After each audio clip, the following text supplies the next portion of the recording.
Selamat pagi, selamat siang, selamat sore, dan selamat malam. Kita dari Coki Bear Show, Prambors Podcast. Ada gue Beril, ada gue Coki, ada gue Agni. Kita lagi main-main ke podcast Do You See What I See. Nah, ini lagi bertiga, kebetulan ini merupakan produser kita juga nih. Ada Agni. Dia yang paling punya cerita ini banget ya. Iya. Ini cerita menyeramkan banget. Gimana nih ceritanya? Bisa dijamin ya? Ya tahu nih. Halo, gue Agni. Ini nggak tahu apakah memang anugerah atau enggak, tapi gue bisa melihat, punya indera keenam lah ya. Kata orang pokoknya gitu, bisa ngelihat hantu dan segala macam. Ada dua cerita sih sebenarnya. Cerita pertama itu adalah dulu waktu gue masih kecil. Jadi Uyut itu baru meninggal, dan memang orangnya jahil banget. Semasa hidupnya jahil banget, emang nenek-nenek tapi jahil, kayak mau bikin orang jatuh di kaki gitu loh, di selengkat gitu. Memang jahil banget gitu semasa hidupnya. Nah, baru banget dikuburin. Jadi motor kita tuh di teras nih. Kita di dalam rumah lagi nonton, udah malam. Terus udah kayak gitu, motor kunci di dalam, tiba-tiba klakson si motor ini. Kirain siapa? Kirain tetangga. Kita kayak, kok ribet banget sih ini klakson. Keluar, gak ada siapa-siapa, kosong malam-malam. Oke, aman, dia udah gak ada, agak beberapa menit. Terus tiba-tiba ini motor hidup lampunya. Nyala berarti lampu. Motornya nyala. Padahal kunci di dalam. Gimana ceritanya bisa motor itu hidup? Kondisi rumah itu ada garasi atau? Gak ada, jadi cuma teras, langsung tanah gitu aja. Motornya diparkir di? Teras. Nah. Terus akhirnya motor ini, karena mengganggu, kita masukinlah motor ke dalam rumah. Masuk ke dalam rumah, gak lama kemudian ada yang ngetok pintu. Ngetok pintu. Pintu atau kaca gitu, lupa. Terus kita ketakutan dong. Ini siapa sih yang ganggu? Buka pintu, nggak ada siapa-siapa. Dan itu keadaan udah tengah malam. Kita memang lagi namanya berkabung lah ya di rumah. Terus udah kayak gitu, siapa sih, nggak ada orang di luar. Akhirnya kita ngeh kalau itu adalah Uyut. Karena jahil. Terus karena jahil banget kan. Terus kayak kita manggil Uyut tuh emak. Terus ngomong gini, "Mak," bahasa Indonesia ya, itu soalnya ngomong bahasa Sunda. "Mak, jangan ngeganggu, tolong, kita takut," gitu kan. Ternyata yaudah nggak diganggu nih. Kita tidurlah satu kamar di satu ranjang yang besar. Tiba-tiba itu ranjang digoyang. Kenapa kita yakin itu adalah Uyut kita? Karena semasa hidup ya pernah tempat itu tuh digoyangin juga sama dia. Jadi cara ngebangunin kita tuh adalah digoyangin. Dan kita semua kayak goyang-goyangin. Itu cucu-cucunya berarti. Dan anaknya. Jadi kita kayak ranjangnya gede gitu. Jadi kita tidur bareng. Terus kita kayak digoyang-goyangin. Terus kayak, "Ma, tolong deh jangan digangguin." Satu ranjang berberapa tuh? Berapa ya? 5 deh. Berlima. Terus kayak kita benar-benar ketakutan, kayak nangis, sambil nangis juga gitu karena kayak sedih. Iya tahu baru meninggal, terus kita kehilangan. Cuman tolong dong jangan diganggu. Dan dia akhirnya ketawa. Ketawa persis dengan suara Uyut aku ini. Oh gitu. Iya, kayak puas nih gue ngejailin lu gitu. Oh gitu, muncul suara. Ketawa. Lu berlima di kasur, sepantaran semua. Dan keadaan goyang bersama-sama seperti gempa. Dan belum tidur. Udah tidur tapi kayak di goyang-goyang gitu bersama-sama. Ini nggak gempa, ini emang digoyangin. Emang bunyi sih tempat itu kayak king gitu. Terus dia ketawa persis banget suara Uyut. Jadi kayak ini orang jahil banget dan terniat. Pas dia ketawa, suaranya persis. Kita langsung kayak, "Ma, udah atuh," gitu. Bukan jadi lu ya benar-benar. Udah atuh, please jangan digangguin. Maksudnya ya emak kan udah tenang, jangan jahil-jahil lagi gitu loh. Terus habis itu ketawa hilang, selesai. Gangguan itu berlangsung selama cuman sehari doang, tapi pindah-pindah. Oh iya. Jadi ke rumah anak yang satu, ke rumah anak yang satu lagi. Jadi gitu dia pindah. Jadi jahil, memang jahil banget. Umurnya berapa pas udah meninggal? Berapa ya? 70-an gitu deh. Oh. Gitu. Memang jahil banget. Parah. Berarti Dan emang. Tapi kalian jadi parno banget apa gimana? setelah itu kan kita udah ngumpul keluarga, nyeletuk tuh cerita Terus? kayak iya kemarin tuh gini-gini, sama digangguin gini, sama jadi kita Oh, gitu. jadi kita pakai gitu-gitu, makanya tahu dia ini adalah apa kayak pindah-pindah tempat ke rumah anaknya emang jahil. Oh. Emang jahil banget sih. Berarti Uyut dia aku juga itu. ke rumah anak-anak kayak itu juga. Iya, ngeliling gitu dengan cara yang berbeda-beda, dengan cara jahilnya dia lah gitu, yang khas dia gitu. Ya sebenarnya mau itu benar-benar uyutnya atau mungkin jin yang menyerupai juga, yang penting keluarga doain biar tenang gitu Iya, ya. Sebenarnya akhirnya mah sama lah gitu ya. Tapi kalau lo cerita itu kan tentang uyut lo meninggal gitu ya. Mhm. Kalau gue ada juga, tapi ini mbah gue. Kalau ini gue yang biasanya diceritain orang setelah orang meninggal terus dimimpiin, itu kejadian sama gue. Oh, oke. Itu sebenarnya menurut gue nggak serem sih. Menurut gue jadi kayak katanya kalau gue dikasih tahu sama budi-budi gue kalau misalnya mbah gue habis meninggal ataupun siapapun itu orang terdekat lo meninggal, ketika diajak itu jangan mau. Iya, nanti Diajak karena ikut maksudnya? katanya. Ikut. Diajak, meninggal diajak, gitu. ayo ikut yuk. Iya. Nah, bener-bener. Kebetulan itu mbah gue kayak gue meninggal. Itu kesayangan kita semua lah karena sisa itu gitu kan. Terus tidur lah, namanya tidur di tempatnya di nenek gue gitu kan. Kasur panjang keponakan-keponakannya. Gue mimpi gue lagi, jadi kan rumahnya panjang banget ya, kebetulan rumah Jawa gitu kan, panjang gitu. Di bagian yang ruang tengah yang biasa keponakan-keponakan ngumpul. Jadi gue di pintu tengah ngebuka, terus simbah gue kayak, ayo, kayak ngajak gue, kayak ngajak bahasa Jawa gitu. Harus gue cuma bisa diri di tengah doang. Gue di situ kadarnya kayak setengah sadar sama setengah mimpi, tau gak? Terus gue langsung gue ingat kata budi gue yang tadi, kalau diajak kayak gitu ya nggak, akhirnya mbah gue kayak ya udah cabut, dia keluar dari pintu, akhirnya udah keluar aja, akhirnya gue nggak jadi keajak. Karena kan biasanya kalau orang meninggal kayak gitu katanya. Biasa kalau lo ikut keluar pintu lo bakal meninggal. Ikut juga katanya, nggak jauh dari situ katanya. Itu gue pernah dengar, itu adalah salah satu apa sih katanya kasarannya astral project. Jadi kalau misalnya lo mimpi, abis itu lo buka pintu dan lo keluar pintu, roh lo tuh bener keluar. Oh gitu. Dulu pernah ada cerita di mana kayak dia keluar pintu, dia tutup pintu, dia udah diantah-berantah, dia nggak tahu kamarnya dia di mana. Dan di dunia nyatanya keluarganya dia itu udah ngelihat dia tidur biasa, si cowok ini tidur biasa. Sampai berapa jam dia dinyatakan meninggal. Karena rohnya udah kemana? Abis itu dia bawa ke rumah sakit, dia ngerasa kayak lah, pas dia balik ke kamar nih, rohnya balik ke kamar, badan gue udah nggak ada.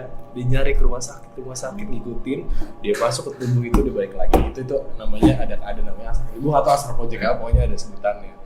Dan kondisi mimpi kayak gitu kan gue sempat cerita ke temen gue sempat ngalamin juga. Tapi kalau ini kan gue dialaminnya sama keluarga gue sendiri, yang notabene mbah gue ini. Kalau dia enggak, dia kondisinya dia memang lagi trekking ke salah satu curug yang bahkan warga situ aja pada kaget. Ini orang bertiga berani ke sana. Jadi dia tidur di bawah curug gitu. Jadi dia bikin flagship gitu. Dia tidur di situ jam 4 pagi. Temen gue kebetulan emang udah agak pusing. Nah kebetulan di atas curug itu ada makam keramat. Jadi kayak warga-warga sana kalau ke sana cuma untuk ziarah gitu doang. Dan mereka nggak tahu kondisinya. Lagi di situ, kondisinya temen gue cerita, dia pun lagi subuh itu, dia diajak pergi untuk ziarah. Dia kebangun subuh. Dia akhirnya dia nolak, dia cerita dia nolak juga, keadaannya mimpi kayak gue juga, dia nolak. Mimpi, ya. Dia kebangun, dia udah di depan curug. Berarti dia berjalan tanpa sadar. Iya. Apa sih? Saya sleepwalking gitu dong. Iya gitu. Untungnya nggak jauh dari tempat itu. Akhirnya dia kayak sadar gitu, kayak ya udah. Dia diajak ke ziarah ke atas gitu. Itu ada dua sebab tuh, antara memang digangguin sama kayak gue misalkan. Kalau gue tipes lagi LDKS, pagi-paginya gue bangun, abis itu gue ngerasa gue bangun, terus gue tidur lagi. Tapi orang-orang situ ngeliatnya gue bangun, gue antri es teh, gue antri teh anget. Iya, gue antri teh anget, terus gue blekteng. Lu bayangin gue antri teh anget tanpa sadar, itu masalah kesehatan sih, nggak sih, emang capek aja, capek halu gitu. Tapi kalau misalnya gue denger cerita kalian tuh bener, gue paling kaget. Apalagi kalau misalkan teman-teman yang dengerin Do You See What I See, denger di podcast kita, Prambors Podcast, gue kaget banget sama Bang Rizky juga cerita tadi. Bahkan Bang Rizky nengok gue aja, gue langsung das gitu. Ini ada sebabnya sebenarnya. Apa? Ada sebabnya. Gue sekarang umur gue 23 tahun. Gue hidup dengan ayah dan mama aku, eyang, adek, tante di rumah yang gak gede banget, tapi itu semua Jawa. Dan gue itu merupakan cicit pertama di keluarga besar gue. Cicit pertama ya? Cicit pertama, berarti gue ya bukan eyang gue lagi, buyut gue tuh anak pas gue lahir tuh bener-bener kayak sekeluarga, nih Beril mau lahir, anaknya Ruri, Beril mau lahir gitu. Dibawalah ke Kediri, rumah keluarga besar. Masih ada buyut gue tuh, masih ada buyut gue. Beril mau lahir, abis itu akhirnya pas gue lahir baru bayi gue dibawa ke Kediri. Bayi itu, gue? Bayi gue bayi dibawa ke Kediri gitu kan. Rumah itu kondisinya belum rumah lama, yang mana ada rumah 1, rumah 2, kiri kanan. Dan untuk menyambungkan rumah itu ada ruang makan yang ada kamar mandi juga. Kamar mandi zaman dulu kan kamar mandi 1 bak, kamar mandi 2 kloset doang. Iya, gitu doang kan. Iya, bisa. Dan belakangnya benar-benar kebun kol gitu, kebun pisang dan segala macam. Nah, ternyata usut punya usut, kelahiran gue itu sangat digembirakan sama keluarga besar gue. Karena cicit pertama. Cicit pertama, party lah, Iya. gitulah ibaratnya. Ternyata yang party itu bukan cuma keluarga gue. Ada. Keluarganya sahabat, yang party bukan cuma keluarga gue, tapi keluarga buyut gue, namanya Eyang Yut. Keluarga buyut gue tuh maksudnya keluarganya yang tak kasat mata, sahabat-sahabatnya dia. Oh gitu. Nah, gak ada lah pokoknya. Di hari pertama gue dibawa, itu gue nggak ngerasain gangguan apa-apa. Keluarga juga nggak ada cerita lah. Sampai gue umur 3 tahun, gue umur 4 tahun dibawa lagi ke Kediri. Karena emang kalau kita mudik ya kesana lah gitu. Umur 4 tahun, umur 5 tahun gue, 6 tahun gue bisa main PS waktu itu. Bisa main PS, kelas 1 SD, kelas 2 SD. Di rumah yang paling kanan, gue main PS. Gue merasakan bahwa ya udah gue main PS Gitar Hero, inget ya lagunya Ungu segala macem gitu kan. Gue ngerasa seru banget ditemani dengan ketiga saudara gue yang lain gitu kan, karena udah mulai lahir yang lain. Seru banget sampai suatu ketika di 1 detik gue ngerasa semua sepi, hening, gue main PS benar-benar sendiri. Dan gue panik dong.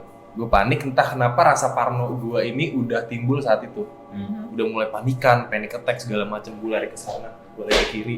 Akhirnya gue lari ke rumah sebelahnya. Ternyata keluarga gue pada ngumpul di situ. Itu gangguan pertama yang gue rasa. Karena apa? Gue main PS beneran ngerasa sendiri. Gue ngerasa rame, tapi ternyata pas 1 titik hilang semua sendiri. Nah, habis itu gue udah mulai aneh di situ, ngerasa akhirnya kita pulang ke Jakarta, kelar.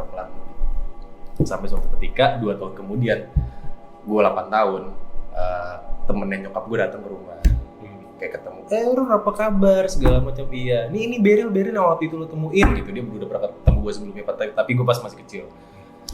Habis itu udah mulai aneh, temennya nyokap gue ngomong, Beril apa kabar? Pipi gue digini-giniin biasa, udah gede gitu. Iya tante gitu kan. Umurnya berapa sekarang? Dan lo tau gue jawab apa? 125 tahun tante. Tapi sadar? Umur gue. Tapi sadar nggak? Gue udah lupa, tapi nyokap gue ngomong gitu, gue nonton ngomong 120 tahun something lah. Terus benar-benar saat itu nyokap gue udah ngerasa aneh. Dalam 2 minggu berturut-turut, gue selalu di rumah gue yang di Jakarta itu ada kursi goyang. Kerjaan gue suka kayak gini. Jadi kayak kakek gitu Bener ya. kayak kakek. Biasa kayak. Berarti nyokap lo juga tahu itu. Nyokap gue tahu, gerak-gerak gue udah aneh lah segala macam. Akhirnya gue dibawa lagi lah ke Kediri, balik lagi ke Kediri, rumah yang sama. Kayak dibalikin ya? Buat gue udah meninggal saat itu. Oh ya, dan satu hal gue selain suka di kursi goyang, gue suka dorong kursi. Itu adalah kegiatan yang sama dilakuin sama buat gue yang udah meninggal. Dan ternyata usut punya usut. Ternyata memang gue nggak tahu itu buyut gue atau mungkin jin yang menyerupai dia gitu, sama kayak ceritanya Agni dan Coki yang lainnya. Cuma memang gerak-gerik gue sama, dan itulah kenapa gue bilang umur gue 120 tahun dan itu kebawa sampai sekarang. Gangguan itu nggak berhenti sampai situ. Di umur gue yang SMP lah, bokap gue dinas ke Surabaya, jadi dia udah punya rumah dinas di situ. gue telepon, gue parno gue udah makin, gue ibaratnya diri gue tuh adalah parno, Beryl adalah orang parno. Terus papa di mana gitu kan. Pas bokap gue udah berangkat, jangan telepon dulu ya, papa di pesawat, jangan ke Surabaya sejam. Gue hitung lah sejam, oh belum sampai, ya udah deh. Akhirnya 2 jam kemudian gue telepon ke rumah yang di Surabaya, telepon halo gitu, oh dia ngangkat. Rumahnya nggak gede Nyet, ya halo gitu. Papa mana? Gue bilang masih kecil gue itu SMP. Oh, Pak Agungnya belum datang. Oh, lo ini siapa? Ini satpamnya Pak Agung. Gue kaget. Tapi emang cowok. Bokap gue nggak punya. Gue kaget karena setahu gue bokap gue nggak sekaya itu untuk nyewa satpam. Abis itu pas bokap gue sampai, Ril, papa udah telepon rumah gue berdering nih, terus halo Ril, udah nih ya papa udah sampai gitu. Gue kan khawatiran orangnya saat itu. Ini udah sampai bandara atau rumah ini? Sampai rumah, karena teleponnya ternyata dia telepon di rumah di Surabaya. Oh ya udah, tadi aku ngomong tahu sama satpamnya papa, bokap gue langsung nutup, klek diem. Gue kaget dong kenapa ditutup kan, akhirnya nyokap gue SMS, kok ditutup telepon Beryl, papa lagi di rumah temennya karena papa nggak punya satpam di rumah itu. Ternyata punya usut, itu memang buyut gue lagi yang di sana. Ya gue nggak tahu jin yang menyerupai atau memang arwahnya buyut gue nggak tahu. Tapi kita sama-sama doa apapun yang gangguin itu semoga itu tenang di sana. Emang ternyata berarti buyut lo berdua emang agak iseng ya? Iya memang anaknya jangan-jangan kalau kita ada agak iseng. Iya. Nah, mbak gue juga iseng, suka narik juga. Kesimpulannya berarti kayak gitu ya? Iya. Mbak kita emang agak iseng-iseng ya? Mbak kita emang iseng. Pada zamannya mereka jahil. Iya, pada zamannya jahil gitu. Emang lincah banget gitu. Nah, aku tuh ada cerita lagi nih. Kan tadi kan di awal bilang aku tuh bisa ngelihat. Aku minum dulu ya. Ini adalah cerita yang paling menyeramkan di dalam hidupku karena jadi waktu itu aku lagi tidur, tempat tidur. Jadi gini, keadaannya adalah ini kamar jendela. Udah pohon kelapa, ayunan. Tidur di mana itu? Di rumah sendiri. Biasanya kamar jendela, pohon kelapa, pantai guys. Tapi ayunan. Ini ayunan. Ini ayunan. Jadi di sini ayunan yang agak tua lah gitu lah. Jadi kayak apa namanya? Siku-siku gitu kan. Gue kebayang sebenarnya. Kebayang ya. Nah ini kamar tidur. Terus tuh aku tuh kayak ngebayang kayak tidur setengah tidur tapi kayak ngebayangin ada perempuan dari jendela jalan ke pohon kelapa, dari pohon kelapa jalan ke ayunan. Tapi keadaannya dengan baju warna putih yang sudah kusut, yang warnanya bukan putih lagi, yang kayak kotor gitu. Terus pas dia mau duduk kayak gini, gila anjing. Duduk kan begini nih, bersetengah gini. Langsung kaget gue. Jadi kan jalan, kan terus mau duduk gini ya. Terus karena jendela kan ini kan pohon kelapa, jendela berarti gini dong. Pas dia mau setengah, terus dia lagi gini, dia tiba-tiba langsung terbang. Lo kestun dong di situ. Ngeliat ke lo berarti ke arah lo. Iya. Terus akhirnya aku kayak buka mata dan dia lagi di depan aku. Cok. Dia ngomong gini, jangan mikirin aku. 3 kali. Gitu. Oh gitu. Ini gemeter sih, ini gemeter sumpah. Demi Allah, ini demi Allah. Wujudnya gimana? Kunti. Mukanya. Kunti. Hancur. Berarti dia gitu. kalau kita ulang dia dari jalan ke arah pohon. Dia dari jendela. Karena lo mikirin dia nih. Jadi seakan-akan dia kayak pas dia mau duduk itu seakan-akan kayak gue kayak dipikirin nih kayak gitu. Oh dia tahu kalau lo merhatiin dia. Dan masalahnya belum sampai duduk, bener-bener setengah duduk. Dia langsung gini. Gue panik kayak bener-bener langsung kayak terus aku tuh kayak kaget langsung kan, kok dia ngeliat jendela gitu. Terus dia pas buka mata karena kaget dia ngeliatin jendela, terus buka mata dong. Deng, itu mau gini. Dia di samping gini. Jangan mikirin saya. Teriak dong. Oh teriak dong. Gak bisa teriak. Itu bener langsung kayak. Ya karena mungkin orang biasa Gak tahu harus ngapain gitu. Orang biasa nggak ngeliat tapi lu kan bisa ngeliat kan. Jadi itu langsung kayak diam, gak ngapa-ngapain. Itu apa? Kenapa kayak gitu? Kan itu bukannya mimpi tapi kok maksudnya kok bisa gitu tuh. Iya. Jadi linglung sendiri dan akhirnya ya udah nggak berani lagi, nggak bener-bener nggak mau mikirin hantu. Maksudnya kadang tuh suka suka selewat hantu ini pernah ada lewat gitulah. Dan aku akhirnya setelah itu nggak mau mikirin dia lagi. Jadi misalnya kayak ngeliat oh ada nih di situ, udah stop, cukup dia ada di situ doang, nggak mau dipikirin karena aku takut kayak kalau lo pikirin dia ntar malah nunjukin ke depan dia karena tahu gitu loh kayak dia tahu. ngapain sih mikirin gue gitu. Oke, ini asli dingin sih, serem sih. asli dingin dan gemeter.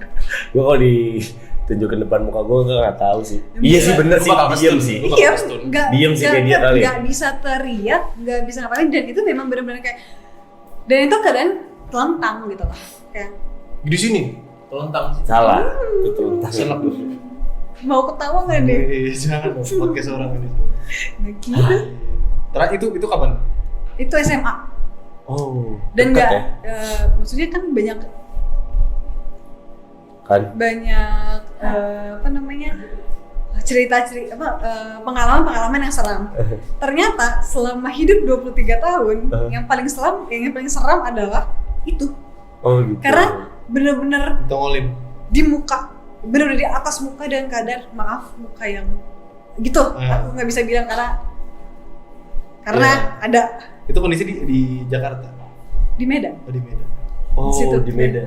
Di Medan dan semenjak dari situ aku nggak berani ke ayunan itu karena di sebelah ayunan itu ada pohon rambutan yang memang itu adalah rumah Sejarah rumahnya sendiri kayak Rumah lu apa? tahu nggak? rumah mereka.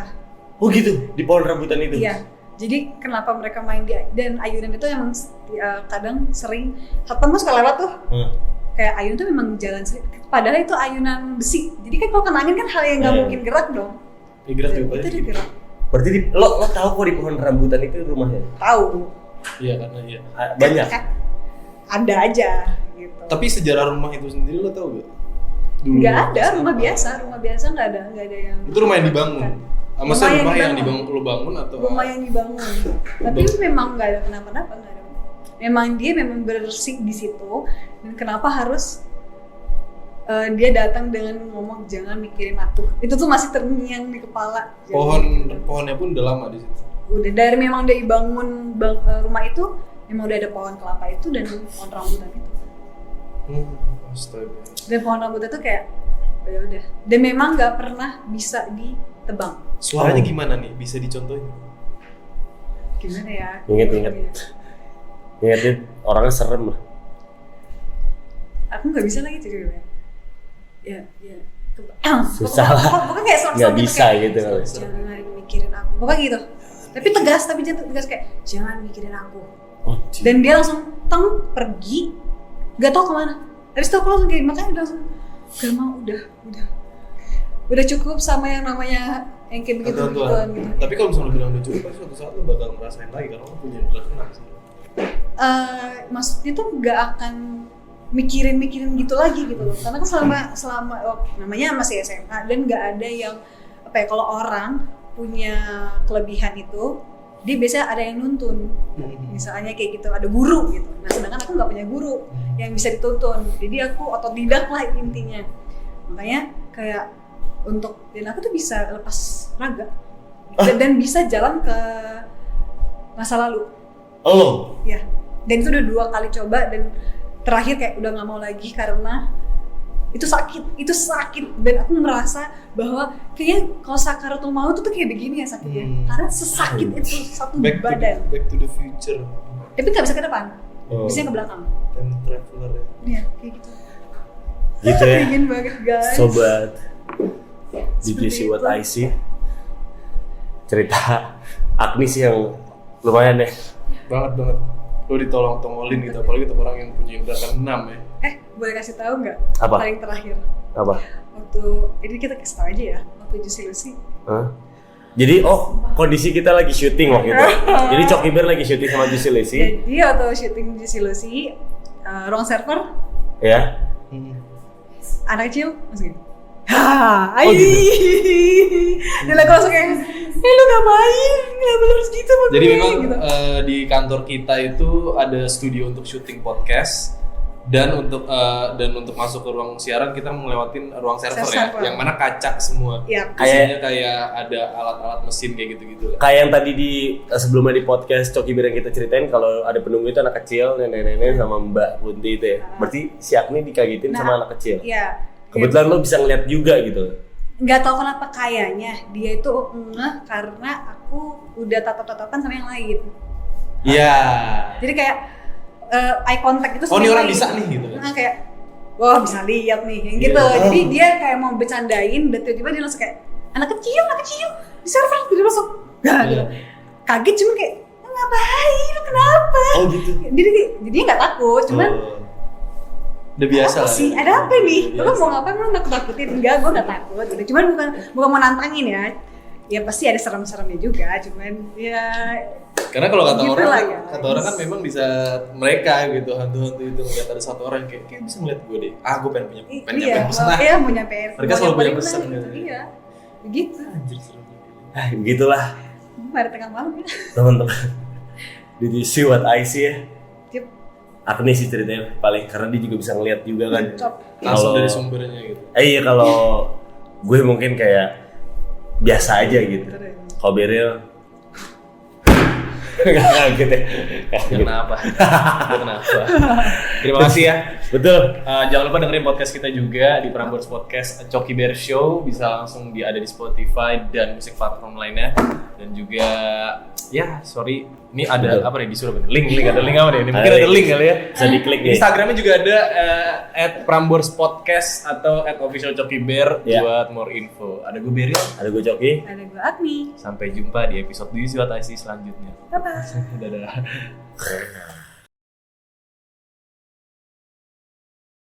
Kirim cerita kamu ke alamat berikut.